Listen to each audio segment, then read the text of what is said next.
Betty. Welcome, everybody.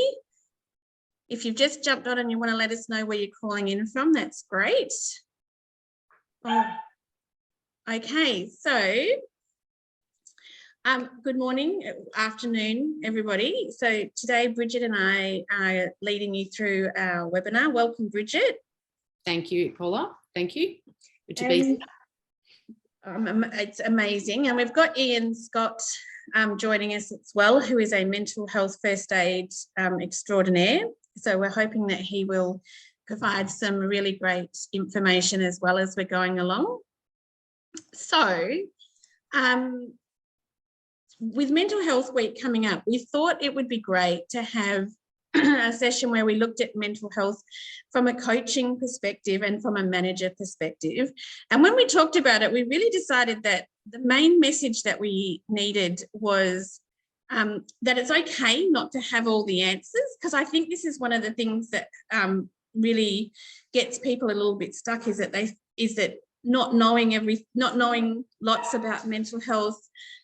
It's when do you know when to stop and seek advice and what you can do. So that's what we thought we would look at today. Does that make sense, Bridget? It does make sense. Makes perfect sense, Paula. Absolutely. Yeah. So hang on, I have to move this one. Oh, let's see if I can move this. There we go. So before we commence, I would like to acknowledge the traditional owners and custodians of the lands on which we meet today, and their continuing connection to the land, waters and communities of Australia. And we pay our respects to them and to their elders past, present and emerging. As I mentioned before, I'm standing on Noongar land here in WA.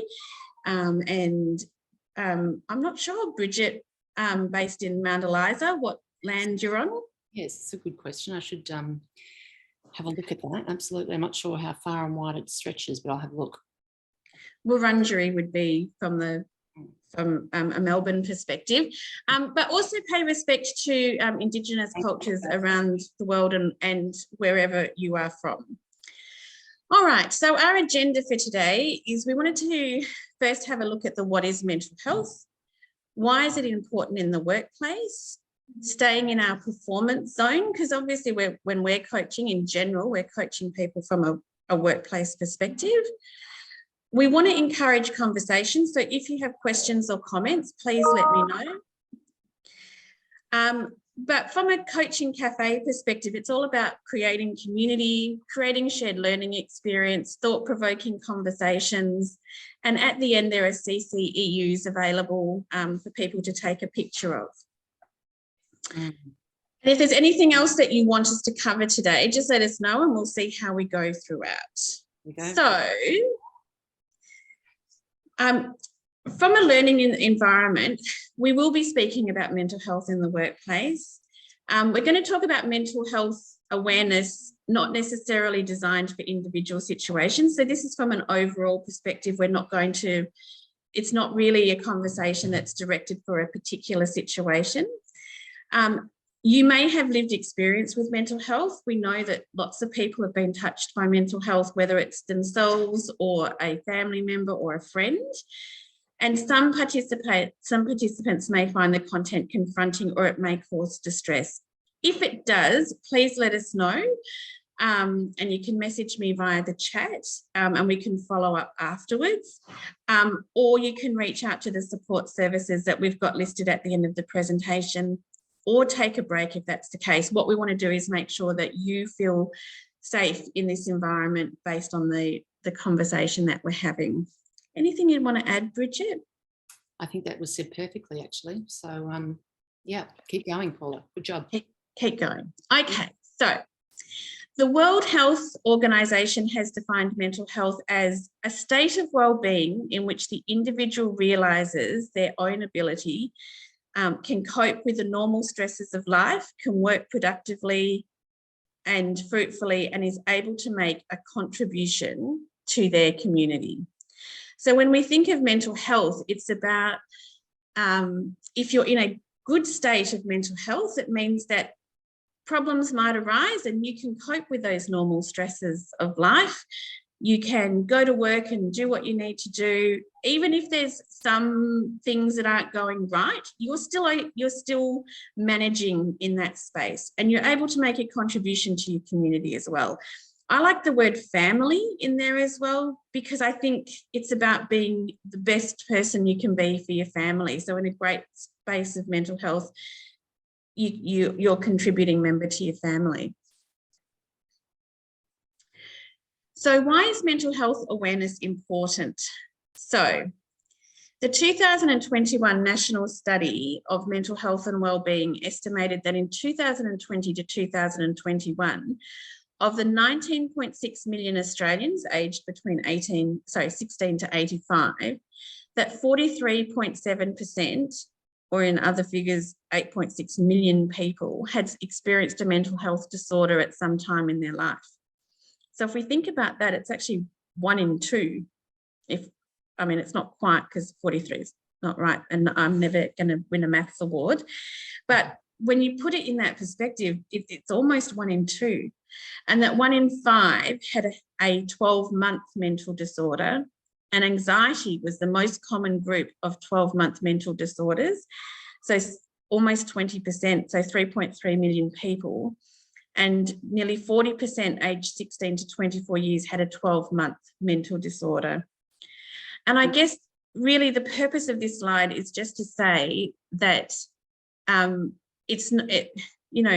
years ago, people didn't talk about mental health issues really in the workplace. It was things that people didn't want to talk about. But the truth is it's very prevalent, and that it's important that we talk about it, and that we look at if we look at this from an illness perspective, if that figure was 43% of people had cancer, for example, there'd be heaps of research going into how do we solve that and how do we sort this out in the workplace. And it shouldn't be any different from a mental health perspective. Did you want to add anything, Bridget? Yeah, no, I agree with you, and I think it's a really important conversation to have, and to normalise and make it acceptable to have that conversation, so that we are getting the right statistics and the right numbers, and making sure that people are able to talk about it and feel supported. Yeah, absolutely. So mental health, and look, for those who haven't met me before, I have a HR background. So some of these things are things that I've worked on for a lot of years. I don't like to tell people how many, because it's too many. But if you think about it from a workplace perspective and what's important in the workplace, the symptoms that can affect performance from a mental health perspective, we're talking about decreased productivity, decreased engagement, increased absenteeism, inability to concentrate, inability to interact with others effectively, conflict in teams or with managers, increased errors, accidents. And for anyone, if you are working with a team of people, if you've got someone in your team and any one of these is impacting them, it's going to have a flow-on effect in your team. So I think that's the reason for me why it's so important, is that if we're not talking about this, if we're not addressing it, if we don't know what to do, then these things get worse. And that's not what we want in a workplace. In fact, we want great productivity, great engagement. We want decreased absenteeism. We want everybody to be able to concentrate. We want everybody to work together and build great relationships. We want to be able to manage differences in a really positive way. And from an OH&S perspective, we never want anyone to go home from work worse than when they got there. Yeah. So that's why it's so important. I think, I think with what you're saying there around these particular impacts of mental health problems in the workplace, I think it's not that these things may not happen in the day-to-day occurrences, because we can all feel like we have days where we're not as productive, or we're not as engaged because there might be something that's bothering us or something on our mind. But you're right, if we're able to focus on it and talk about it and be in a space where it's okay to do that, then these things start to alleviate. It's alleviated. It doesn't get worse. It gets better instead. Correct. So some people manage their symptoms themselves, and others will require support. Some people may have been managing a mental health concern for themselves or illness for a very long time, so they know what they need to do. For others, it can be something new that comes along. Most people with mental health problems who receive treatment respond with improved work performance. And again, it's a little bit like if someone's got a sore back, for example. If you've got a sore back and you leave it untreated and it gets worse, then you're not going to feel great at work, and it's going to impact what you're doing from a work and a personal perspective. The same as with the mental health. If you get treatment for the mental health, most people will respond and it will improve their work performance. So investing time and support to retain experienced and skilled employees with mental health problems is usually more cost effective than recruiting and training a new person.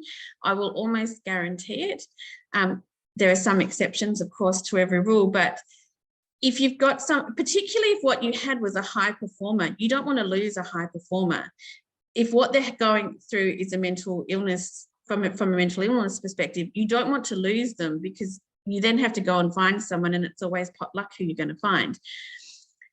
So it will be more cost effective to keep that person. And there's lots of things around loyalty and feeling valued in the workplace that comes from investing the time in that person. Absolutely agreed. So if we think about our performance zone, so your performance zone is in the green space. Orange is the unmotivated, and there can be lots of reasons for being unmotivated. And then we've got the stress. So when it comes to mental health, we think of it as a continuum. So it's not about, so if you think about the green spaces where things are, I can manage things, I'm doing okay. My manager might say something to me that I really disagree with, but I'm in a space where I can work with that. There was an interaction with someone else, and I didn't like what they said, but we're okay. It's when it hits the stress bit that we really need to, it's the ability to, there's a bit of resilience in here. It's that ability to be able to bounce back and be able to manage what is happening to you at that particular time. Yeah. And you'll shift on a regular basis. Like it can move a little bit, but it's how quickly can you get back into the performance zone. Yeah. And I think, when you're in that performance zone, of course, you're working to your strengths, you're feeling focused, you're feeling good about, what you're doing on a day-to-day basis. And you can fall into that unmotivated, that yellow zone, or stress in the red zone. That's okay, because we are human beings and we will feel stressed and we will feel unmotivated at times because of influences that are impacting us. But it's when it falls out of that zone that it can start to become a concern, if you like. So being unmotivated or stressed, that could be part of our everyday occurrence, or, it can be quite normal, and working out ways that we can bring ourselves back into that performance zone. That's all quite normal. So those shifts, as you say, up and down, it can be quite normal, as long as we can stay within that realm. Yeah, and Ian also talked about on our last slide that, as well as all the things I love, which is around engaged workplaces, we also have to consider the fact that there's a legislated duty of care and thinking about psychologically safe workplaces, and psychologically safe workplaces have demonstrated higher performance because it's a space where people feel okay to say I'm not okay, or to disagree with things. So thank you, Ian. Yeah. And Georgia also said assessing also whether the stress is good stress or bad stress, because yes, in order to move out of your comfort zone, you are generally going to feel a little bit of stress. Is it good stress? If it is, then that's okay. It's when it becomes that bad stress where it's not okay. So thank you for those comments. Mm. All right, I've just got to click my finger thing back. Here we go. So when to be concerned, and I guess this is the one when you're coaching people, is when should you be, or managing people, when to be concerned. And I think of this one as, if you know the person well, and the better you know your team, if you're a manager, the easier this is. If there is a major change in a person's normal way of thinking, feeling, or behaving, so if you've got someone who is generally a glass half full, and it's not just on one occasion, then they've stepped below the line and they're not that glass half full, it's when it's become more regular, or you're listening to the words that they're saying and they're words that it's not the norm for that person. It's also if these changes are affecting the person's ability to carry out their usual work, home, or social activities. And there's a really fine line for me around, is this a performance management issue? And we're not going to talk about that from that perspective. It's more about, are they not performing things that you would normally expect them to do? Are there significant changes in this space that makes you're thinking about? And if the changes do not go away quickly or last longer than expected, so at least 2 weeks. So if someone, if you've got someone who generally has great customer service, and on one particular day they snapped at a customer that's out of the ordinary, I would say have a conversation with them to find out if there's something going on. But I wouldn't necessarily put that in, I think, having a mental health concern. But if it's becoming more regular, if there's other things that are building, that's when it starts to think about, should I be concerned? It's like what Ian has said there too, that the bad stress tends to stick around, so for some time, whereas the good stress will go away when the stressor goes away. So it's just that slightly out of your comfort zone, something's causing a bit of stress, but it's good stress. And when that becomes part of your comfort zone, whatever it was that pushed you out in the first place, that goes away and on you go, as you say, 2 weeks at least. Yeah, so it's when you're noticing that there seems to be an underlying something that's going on, or that significant change, or that it's just that the person feels different when you're talking to them. I think that's when you need to be concerned.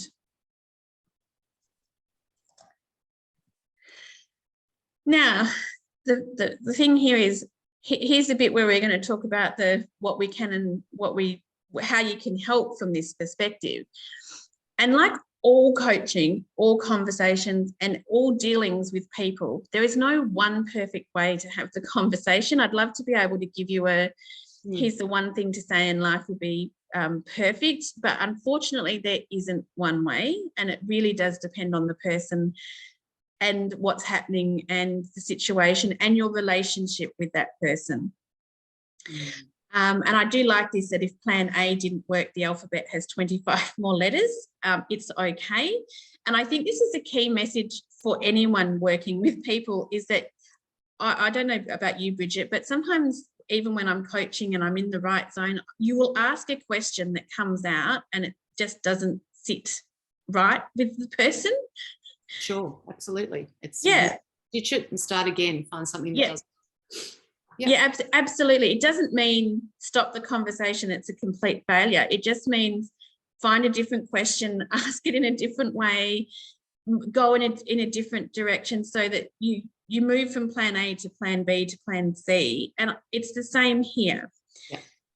So if the concerns are around the what to say, this is where I think coaching has lots of really great questions that we ask that you can use when you're wanting to talk to somebody that you're concerned about. And it starts with is there something, it starts with how is everything going for you? Sorry, Bridget, I had a little there. How is everything going for you? And then based on the answer to that, you can then navigate through that. A lovely open question. Yeah. Yeah. A beautiful open question that says, what's going on in your world? Yeah.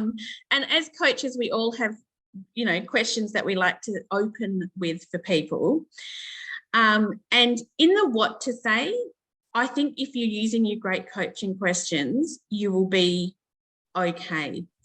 What we thought we might talk to you about today is the what not to say, because I think that one is the one that can sometimes get you into a little bit more trouble. Ian Donaldson's has added, he said good stress may also be referred to as eustress. But since the UK left the EU, does it still apply to Ian? Just kidding. Very funny. I like it.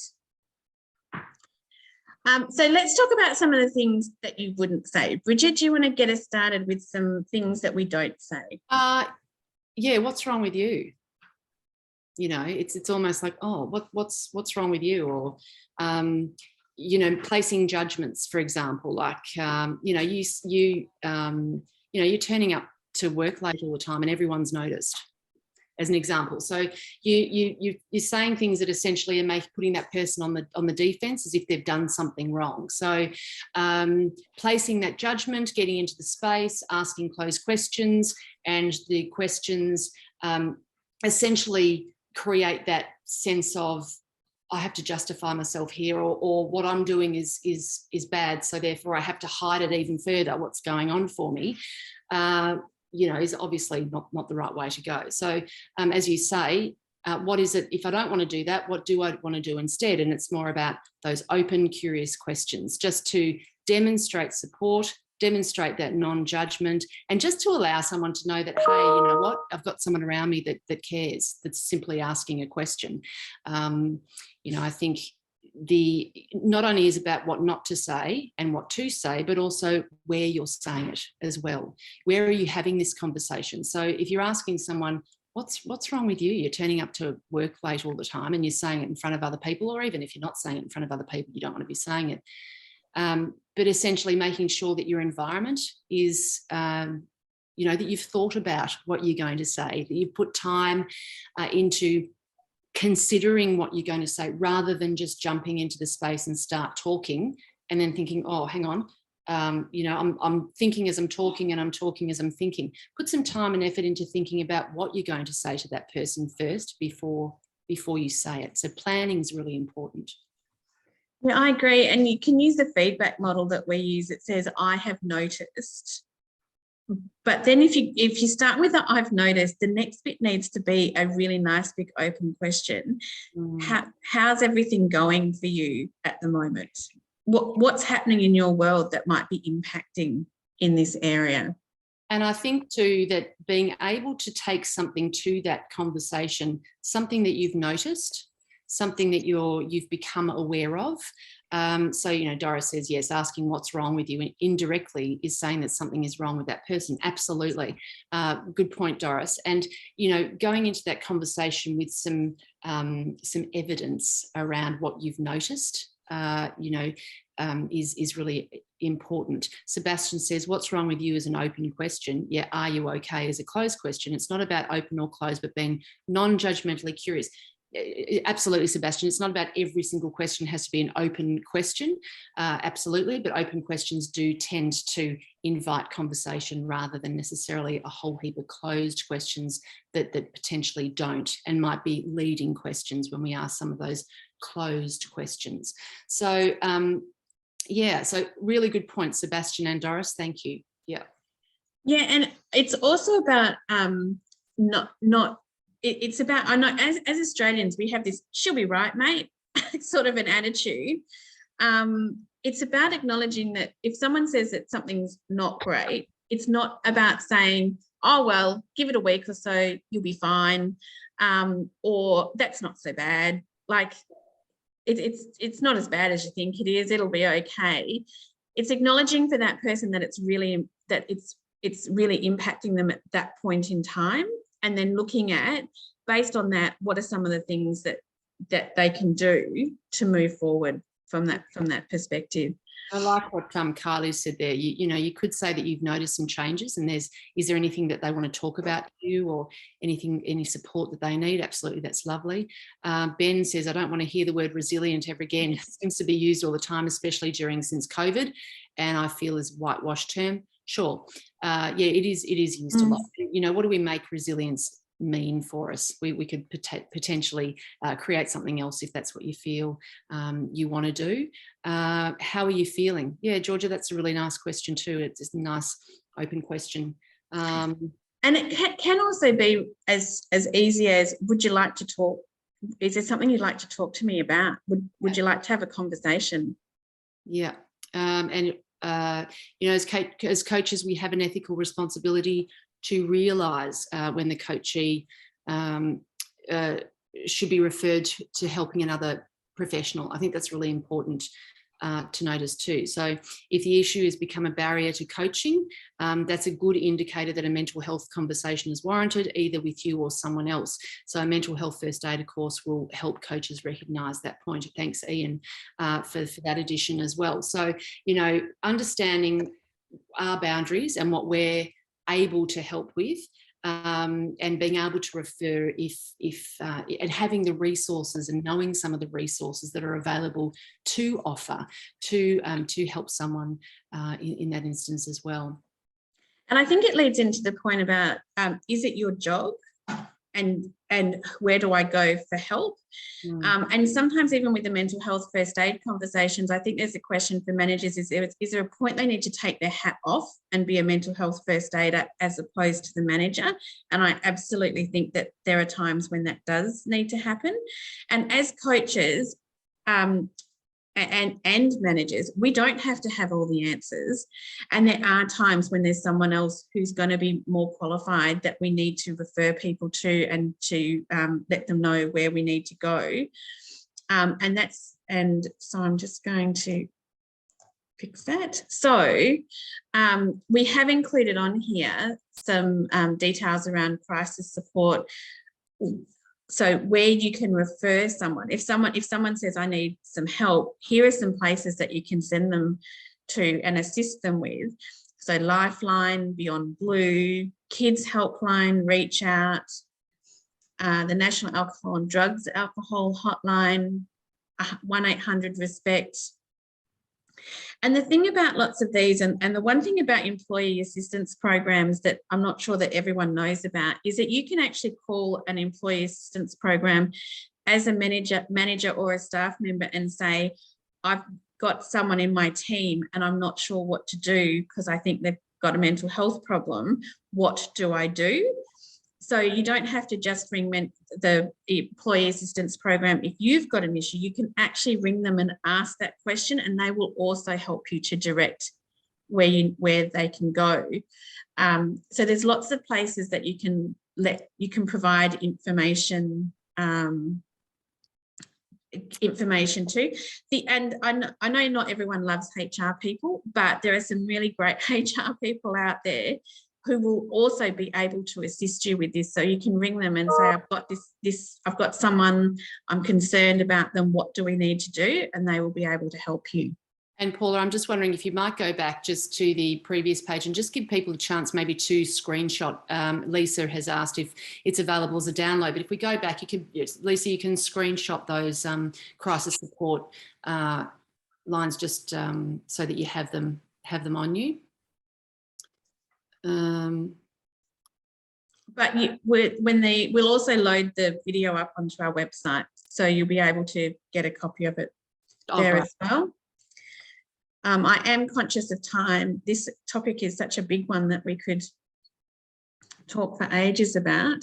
And I think someone talked too about I think you're absolutely right that it might not be your role, but I agree. If you can see that someone needs some help, I think it's part of being part of a community that you would reach out to see if they need help, regardless of the role that you exist in. It's a bit like leaders can be leaders without having to have that title. So here we go. For anyone who is interested, we do run the mental health first aid, and we've got one coming up on the 12th and 13th of October. If this is something of interest for you and you'd like to know how to become a mental health first aider and how to have mental health first aid conversations, then please come and join. It'll be Ian and myself facilitating in October. And we're doing a youth mental health first aid training. There are limited spaces. It'll be e-learning. with a facilitated session 19th of October, 26th of October and the 2nd of November. Or we are running a fully facilitated session on Saturday, the 22nd of October from 9 till 4 Melbourne time. We do have another mental health first aid in, I think it's early December as well. So if the October dates don't work, then we've got December dates, but you can head to our website and find out all the information to become a mental health first aider. Yes. All right. So I think we've come to the end. I'm just going to check the chat so that we don't miss anybody. Oh, yeah, 6th and 7th. Thank you, Georgia. You know more than I do at this stage. We are looking for Jill. We are looking at a mental health first aid refresher. We'll send out some more information as well. And yeah. Yes, 22nd is face-to-face. But and yes, to in regards to EAP, you can absolutely contact EAP for yourself, and you can contact them also if you've got questions that you need some help with. I think it's one of the most underutilised programs that organisations have that can actually provide lots of great support to individuals and managers. Yeah. Okay. If there are any other questions, please send them through. Ian said Lifeline also, absolutely. And if you want to come and join us on the mental health first aid training, that would be great. Otherwise, I'm actually going to stop the recording here. Say thank you to everyone. Thank you to Bridget. Terrific. Pleasure. For your absolute amazing insights. And I'm going to stop the recording so that I can do the CCEUs for those people who are wanting those.